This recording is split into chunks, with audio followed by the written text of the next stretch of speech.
Yes, good morning to all. Good morning, sir. Good morning, sir.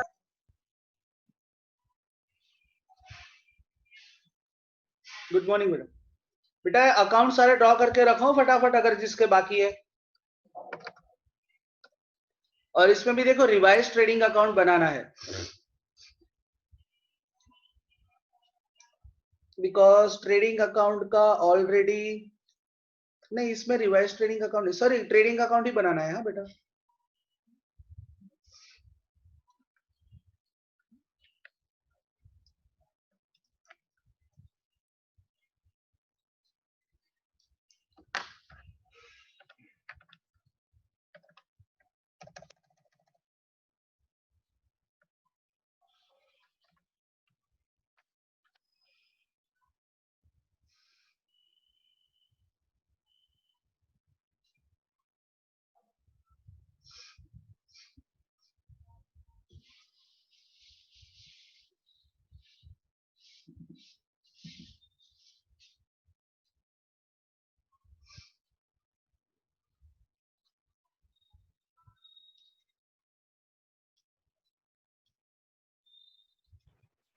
Sir yes sir एक question है. या बोलो. Sir आप test ये जो संडे टेस्ट होने वाला है तो आप स्क्रीन शेयर करके मतलब क्वेश्चन दिखाते हो, क्वेश्चन पेपर. तो हम अकाउंट्स के टेस्ट में फाइनल अकाउंट्स होगा तो एडजस्टमेंट कैसे टिक करेंगे? तो एक मैं ऐसा ही सेट करूंगा ना कि बेटा एक ही पेज पे पूरा सम आ जाएगा. तो उसमें क्या करूंगा, लिसन. अगर सपोज मान लो Yes, sir. सपोज मान लो 2 पेजेस का पेपर है, बराबर. तो मैं टाइम ऐसे हाँ. डिवाइड करूंगा, जैसे फर्स्ट पेज का सपोज मान लो के 40 मिनट्स है, और फिर सेकंड पेज के लिए अलग से टाइम दूंगा 20 मिनट्स का. पता चला? हाँ सर. तो वो तो मैं अकॉर्डिंगली टाइम के हिसाब से पेजेस को डिवाइड कर दूंगा. अगर 2 पेजेस का होगा, अब जैसे ये वाला टेस्ट तो 2 पेजेस का नहीं होगा, मतलब 2 पेजेस का होगा ही, 1 पेज में तो आ ही नहीं सकता. पता चला? हाँ सर.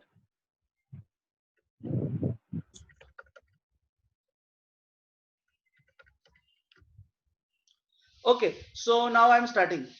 अब see, Parthiv and Priya are partners of partnership firm. From the trial balance, just एक second है बेटा.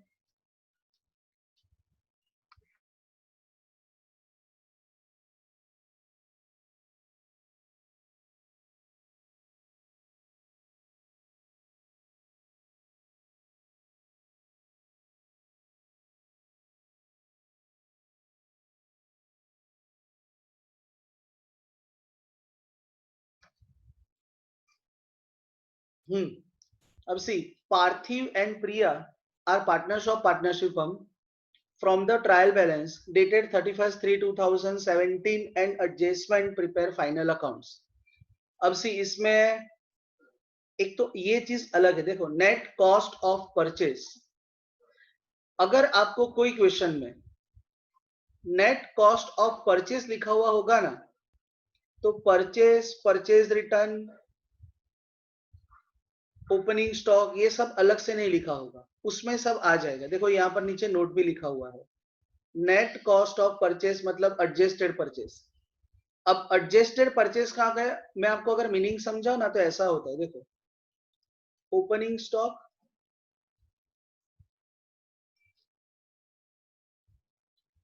Plus purchase minus purchase return, और उसमें से क्लोजिंग स्टॉक भी क्या हो जाता है, माइनस. तो अगर एडजस्टेड परचेज दिया हुआ है तो आपको परचेज रिटर्न, ओपनिंग स्टॉक और परचेज 3 अलग अलग बैलेंस नहीं होंगे. दूसरा, क्लोजिंग स्टॉक का बैलेंस ट्रायल बैलेंस में ही होगा, एडजस्टमेंट में नहीं होगा. अगर एडजस्टेड परचेज है तो आपको बहुत कुछ याद नहीं रखना है. जैसे परचेज हम ट्रेडिंग अकाउंट की डेबिट साइड लिखते हैं, सिमिलरली एडजस्टेड परचेज भी कहां लिखेंगे, ट्रेडिंग अकाउंट डेबिट साइड. बाकी इसमें और कुछ ज्यादा सीखना नहीं है।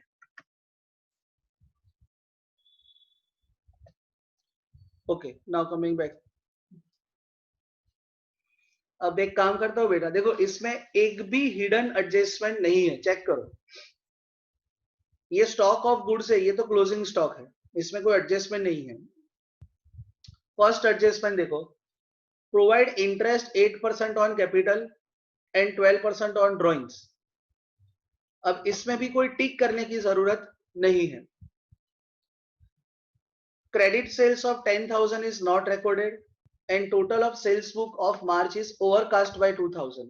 अब एक चीज ध्यान दो, अब तक आपने जितने भी एडजस्टमेंट सॉल्व की, ऑलवेज सारे एडजस्टमेंट की दो इफेक्ट्स होती है, बट अभी ये चैप्टर में मतलब 12th के फाइनल अकाउंट्स में ऐसे भी एडजस्टमेंट होंगे जिसकी एक ही इफेक्ट होगी।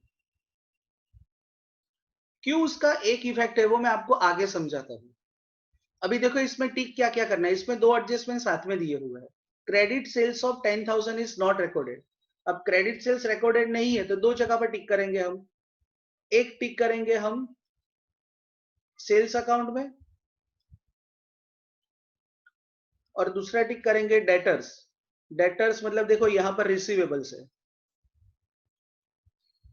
फिर इसमें ही दूसरा एडजस्टमेंट है, sales book of March is overcast. अब इसमें एक ही टिक करना है, कौन से अकाउंट में? सेल्स अकाउंट में। दो टिक नहीं करने बिकॉज इसका एक ही एडजस्टमेंट है। क्यों एक एडजस्टमेंट है मैं आगे समझाता हूं। फिर थर्ड वाला, right of additional bad debts of 2,000, provide 5% on bad debt reserve. तो एक काम करो, रिसीवेबल्स मतलब डेटर्स पे और दो टिक कर दो। Furniture of 5,000 became obsolete which is not recorded in the books, तो फर्नीचर पे टिक करो। A court has finalized claim of 4,000 for not meeting agreement to provide goods to a customer. इसमें कोई टिक करने की जरूरत नहीं है, एडजस्टमेंट में बाद में समझाता हूं। Outstanding wages of 2,000 is recorded to wages account, but outstanding wages account is not recorded in trial balance. अब इसमें भी कोई टिक करने की जरूरत नहीं है, वेजेस को टिक नहीं करना। क्यों नहीं करना है बाद में समझाता हूं। टिक कर दो बेटा, इतने अकाउंट्स टिक कर देने। देखो सेल्स पे दो टिक, रिसीवेबल्स पे 3 और फर्नीचर और फिटिंग्स पे 1।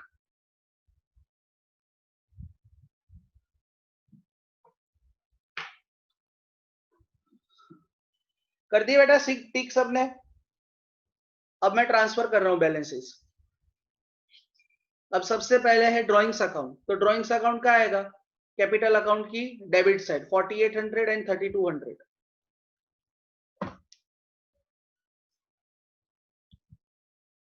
Capital account debit side,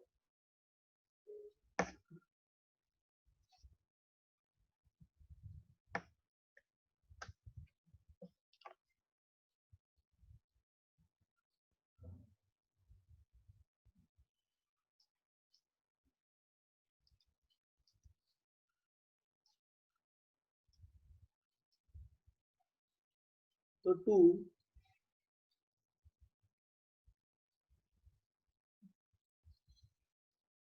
drawings account, पार्थिव का 4800, प्रिया का 3200। Net cost of purchase, this is just purchase, और ज्यादा उसमें कंफ्यूजन नहीं क्रिएट करो। परचेज है तो ट्रेडिंग अकाउंट की डेबिट साइड आएगा।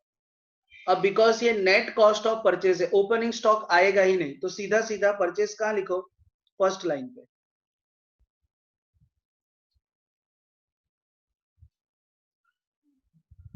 अब इसमें इनर कॉलम में भी लिखने की जरूरत नहीं है बिकॉज इसमें परचेज रिटर्न होगा ही नहीं।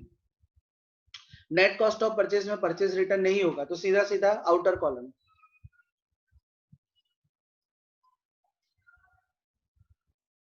रिसीवेबल्स डेटर्स, तो कहां आएगा? Balance sheet asset side. तो ये बैलेंस शीट असेट साइड।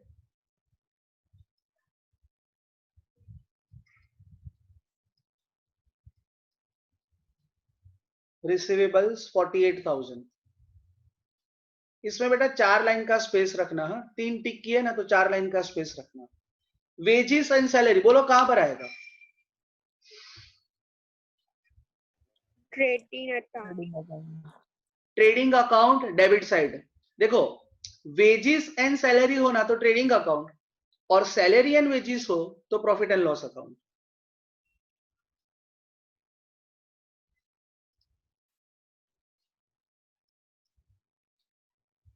कितना है? 10,000। ट्रेडिंग एक्सपेंस, बोलो कहां आएगा ट्रेडिंग एक्सपेंस? या बोलो क्लोजिंग स्टॉक बाकी है। अरे हाँ, क्लोजिंग स्टॉक रहेगा। क्लोजिंग स्टॉक ट्रायल बैलेंस में है, बोलो कहां आएगा क्लोजिंग स्टॉक ट्रायल बैलेंस का? Asset. Balance sheet asset side.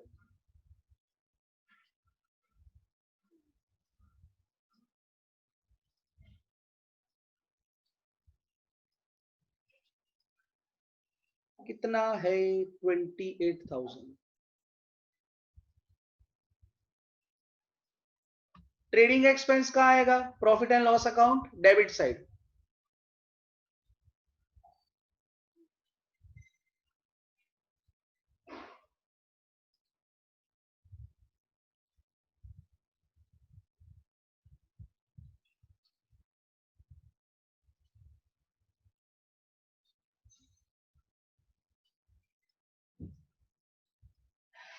Building asset side 50,000। थोड़ा स्पीड रखना बेटा लिखने में please. Furniture and fittings asset inner column.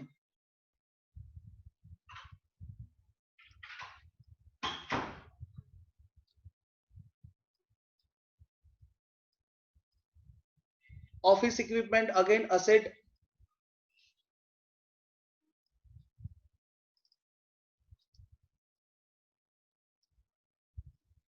Amount is 4,000। Packing material stock, कोई भी स्टॉक हो असेट होगा, चाहे क्लोजिंग स्टॉक हो, स्टेशनरी का स्टॉक हो, पैकिंग मटेरियल स्टॉक हो, असेट है तो असेट साइड। नीचे लिखता हूं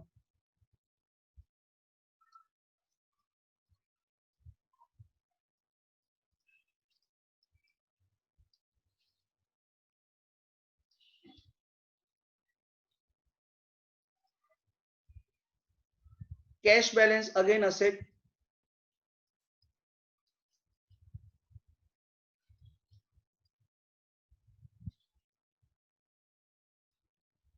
बोलो बेटा इसमें कोई डाउट है? कोई भी अकाउंट में किसी को कुछ भी?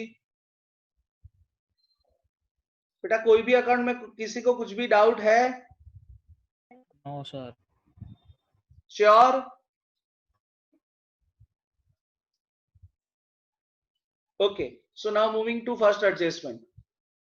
हिडन एडजस्टमेंट तो है ही नहीं। फर्स्ट एडजस्टमेंट कैपिटल का इंटरेस्ट है और ड्राइंग्स का इंटरेस्ट है, लास्ट में सॉल्व करेंगे।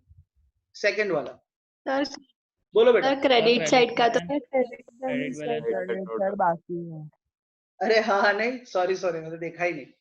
क्रेडिट साइड का तो बाकी है, सॉरी सॉरी। कैपिटल अकाउंट पार्थिव और प्रिया कुछ ज्यादा ही स्पीड में चला गया। कैपिटल अकाउंट का क्रेडिट बैलेंस बेटा, कैपिटल अकाउंट की क्रेडिट साइड।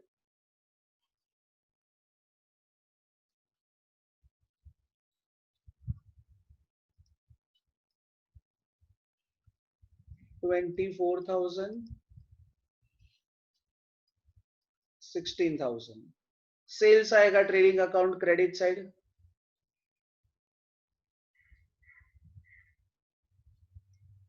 अब सेल्स में एडजस्टमेंट है बेटा तो इनर कॉलम में लिखना।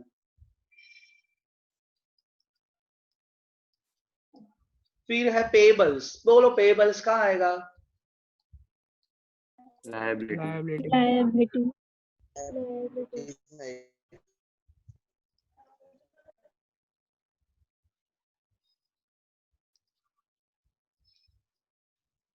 गुड्स डिस्ट्रीब्यूटेड एज सैंपल, बोलो सोच के बताना कहां आएगा? ट्रेडिंग अकाउंट एक्चुअली ना मुझसे एक गलती हो गई बेटा, goods distributed as sample purchase में से माइनस होता है।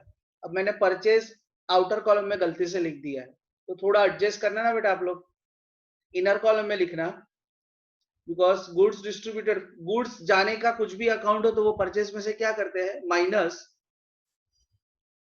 तो मैं एडजस्ट करता हूं, थोड़ा आप भी एडजस्ट करो।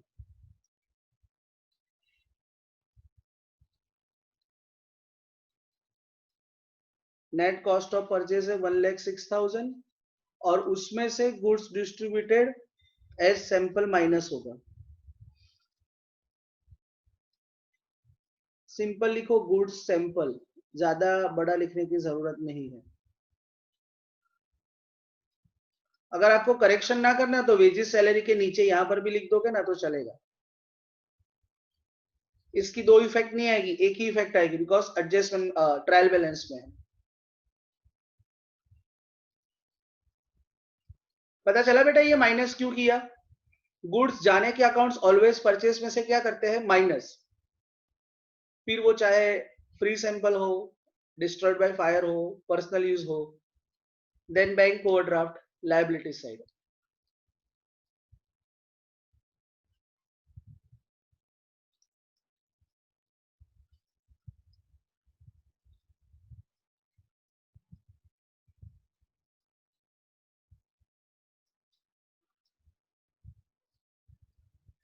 ओके, कोई डाउट है बेटा, कोई भी एडजस्ट अकाउंट में किसी को?